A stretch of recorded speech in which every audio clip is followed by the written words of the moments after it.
Global peace index 2026లో భారతదేశం యొక్క rank ఎంత? 127వ. గ్లోబల్ పీస్ ఇండెక్స్ 2026ను institute for economics and peace ప్రచురించింది.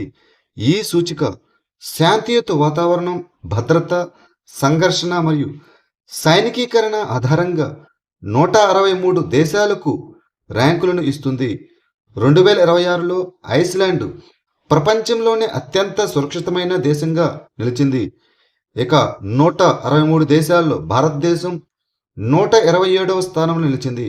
మొదటి స్థానంలో ఐస్లాండ్, రెండవ స్థానంలో న్యూజిలాండ్, మూడవ స్థానంలో స్విట్జర్లాండ్ దేశాలు నిలిచాయి. ప్రపంచ బ్యాంకు యొక్క కంటైనర్ పోర్ట్ పనితీరు సూచిక 2025లో భారతదేశపు అత్యున్నత పనితీరు కనబర్చిన కంటైనర్ పోర్టుగా ఏ పోర్టు నిలిచింది? Jawaharlal Nehru port authority, Maharashtra. మహారాష్ట్రలో ఉన్న Jawaharlal Nehru port authority container port performance index 2025లో భారతదేశపు అత్యుత్తమ పనితీరు కనబర్చే కంటైనర్ పోర్టుగా తన స్థానాన్ని నిలుపుకుంది. సిపిపిఐ అనగా కంటైనర్ పోర్ట్ పర్ఫార్మెన్స్ ఇండెక్స్ను ప్రపంచ బ్యాంకు మరియు S&P గ్లోబల్ మార్కెట్ ఇంటెలిజెన్స్ ప్రచురిస్తాయి. పిపావా పోర్టు ప్రపంచవ్యాప్తంగా 28వ స్థానంలో నిలిచి భారతదేశపు అత్యుత్తమ పనితీరు కనబర్చే ప్రైవేట్ కంటైనర్ పోర్టుగా అవతరించింది. బ్లూ వ్యాలీ క్లస్టర్ అనేది అస్సాం ప్రభుత్వం మరియు ఏ సంస్థ యొక్క సంయుక్త ఇనిషియేటివ్? European union.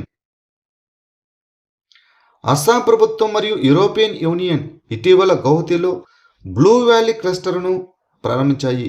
ఈ కార్యక్రమం ఫ్లేవర్స్, ఫ్రాగ్రెన్స్ మరియు ఆయుష్ రంగాలపై దృష్టి సారిస్తుంది మరియు యూరోప్, అస్సాం, ఈశాన్య ప్రాంతాల మధ్య సహకారాన్ని బలోపేతం చేయడమే దీని యొక్క లక్ష్యం.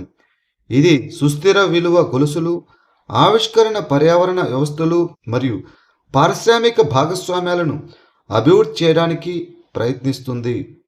National awards for e governance 2026లో క్షేత్రస్థాయి సేవల పంపిణీకి గాను మహారాష్ట్రలోని ఏ గ్రామ పంచాయతీ గోల్డ్ అవార్డును గెలుచుకుంది?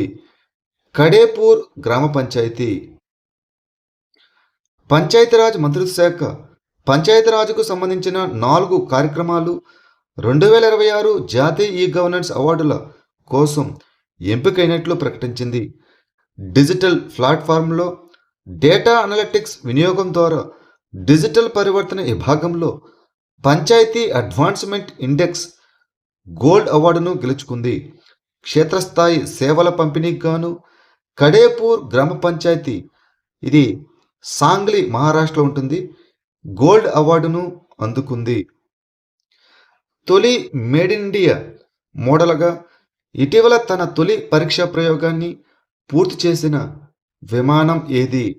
C-295.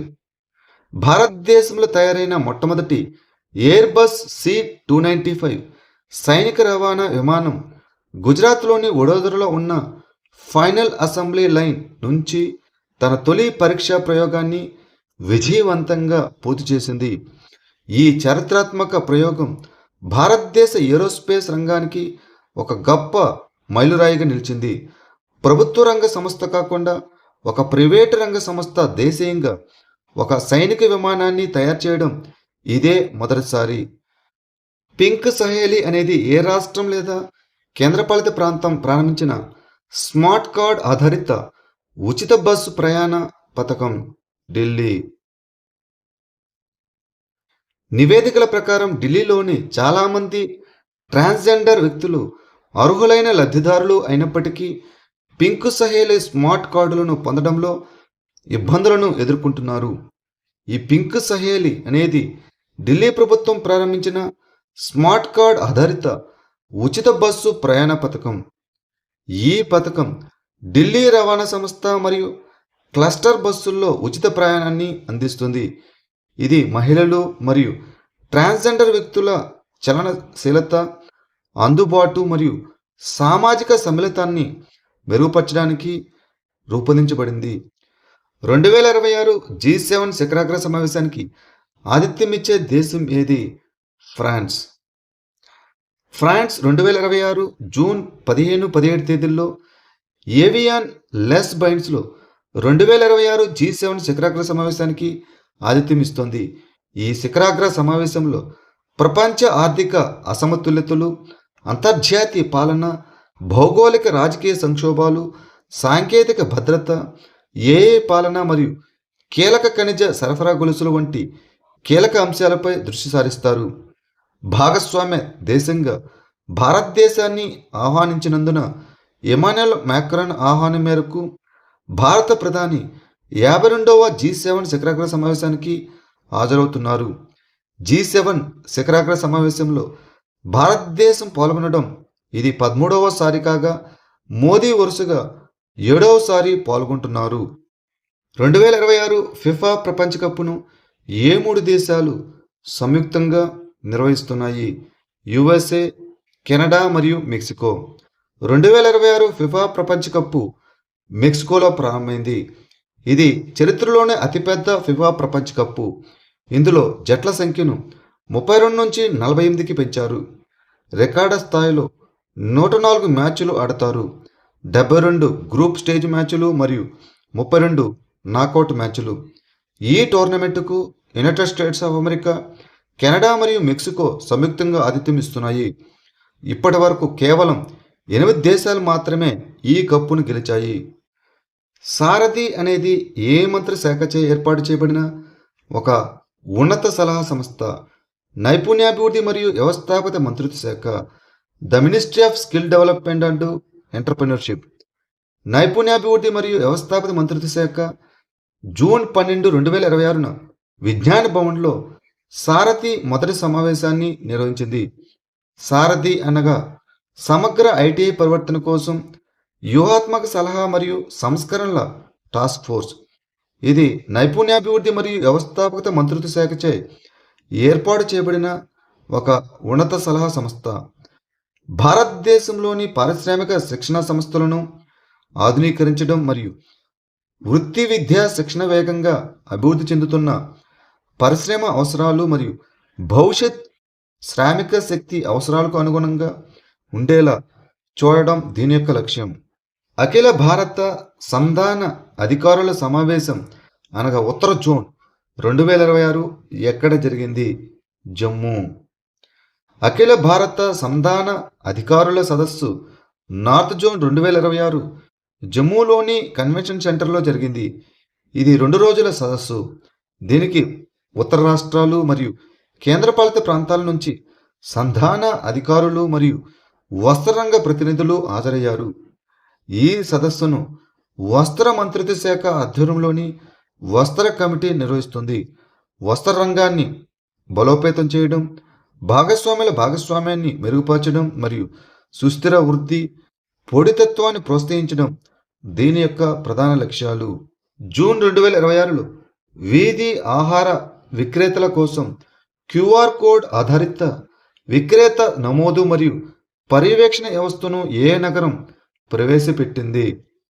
Ahmedabad, Gujarat. Ahmedabad municipal corporation ఇటీవల వీధి ఆహార విక్రేతల కోసం క్యూఆర్ కోడ్ ఆధారిత విక్రేత నమోదు మరియు పర్యవేక్షణ వ్యవస్థను ప్రవేశపెట్టింది. ఈ ఇనిషియేటివ్ ద్వారా వీధి విక్రేతలు పాటిస్తున్న శుభ్రత, పారిశుద్ధ్యం మరియు ఆహార భద్రతా ప్రమాణాలపై పౌరులు తమ అభిప్రాయాలను మరియు పరిశుభ్రత రేటింగ్లను అందించవచ్చు.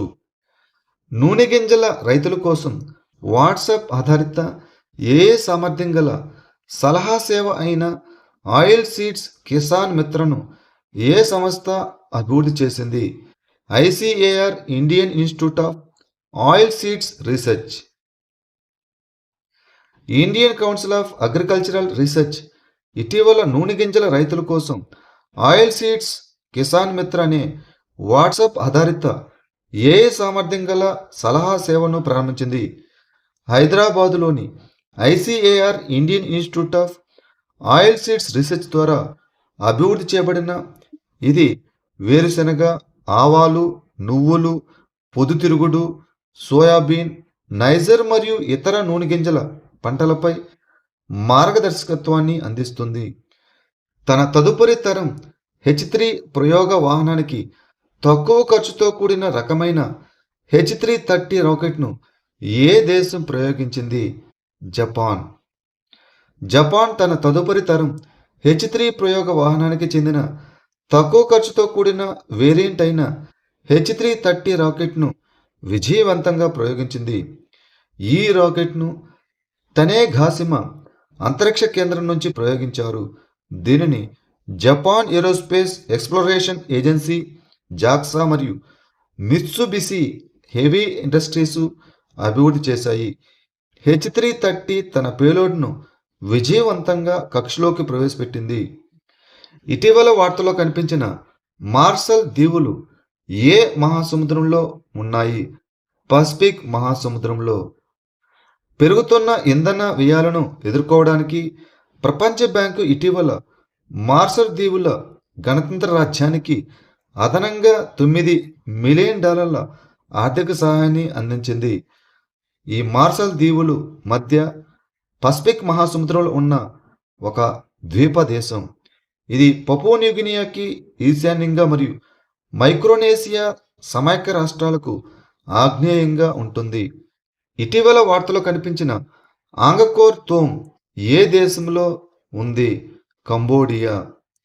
కంబోడియాలోని ఆంగకోర్ తోమ్ ప్రాచీన రాజభవన సముదాయంలో పురావస్తు శాస్త్రవేత్తలు ఇటీవల 12వ శతాబ్దానికి చెందిన జల వ్యవస్థ మరియు వాస్తు నిర్మాణాల అవశేషాలను కనుగొన్నారు. ఈ ఆంగకోర్ తోమ్ కంబోడియాలోని సిఎం రీప్ ప్రావిన్స్లో ఉన్న ఆంకోర్ పురావస్తు పార్కులో ఉంది. ఇది ప్రాచీన ఖమేర్ సామ్రాజ్యం యొక్క చివరి మరియు అత్యంత సుదీర్ఘకాలం కొనసాగిన రాజధాని. ఈ ఆంకోర్ తోమును 12వ శతాబ్దం చివరలో జయవర్మన్ 7 స్థాపించారు.